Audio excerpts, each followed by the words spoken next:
Alors, depuis plusieurs années, les municipalités doivent composer avec des responsabilités accrues en matière d'environnement et de gestion de l'eau.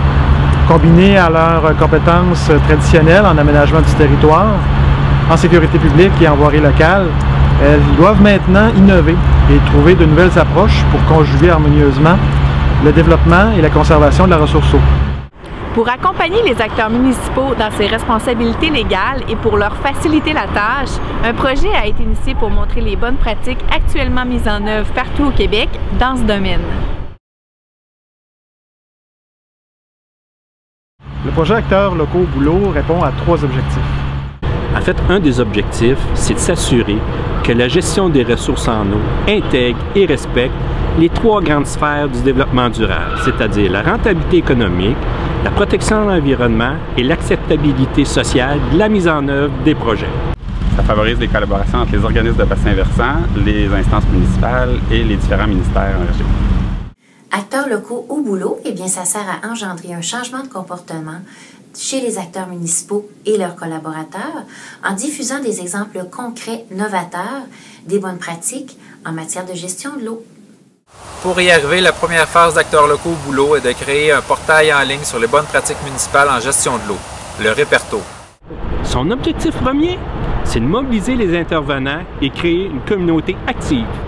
La démarche a été développée par un comité directeur formé de 4 associations municipales provinciales, 5 ministères, Réseau Environnement et des OBV, en plus d'être appuyé par un réseau d'experts.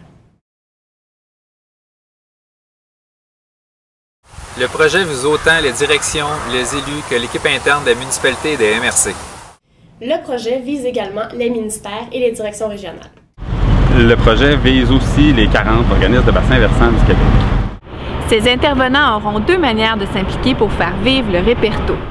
Oui, premièrement, nous les invitons à alimenter le répertoire en y inscrivant leurs bonnes pratiques. Deuxièmement, ils pourront le visiter afin de s'inspirer de bonnes pratiques et les mettre en œuvre dans leur propre collectivité. Donc, le Réperto comprend une page d'accueil qui présente les nouveautés sur le site, 3 moteurs de recherche par compétence municipale, par enjeu de l'eau et par secteur d'activité. On peut aussi faire une recherche par carte interactive géolocalisée et une fiche de bonnes pratiques où on peut commenter les expériences. L'abonnement aux alertes courriels permet à tous les utilisateurs de rester en lien avec l'ensemble des collectivités. Ce projet présente de nombreux avantages, dont la fiche qui est remplie par les collectivités qui permet de voir non seulement les forces et les défis du projet, mais également l'enveloppe financière nécessaire pour le réaliser, ce qui permettra, in fine, j'en suis certaine, des économies d'échelle importantes pour les municipalités.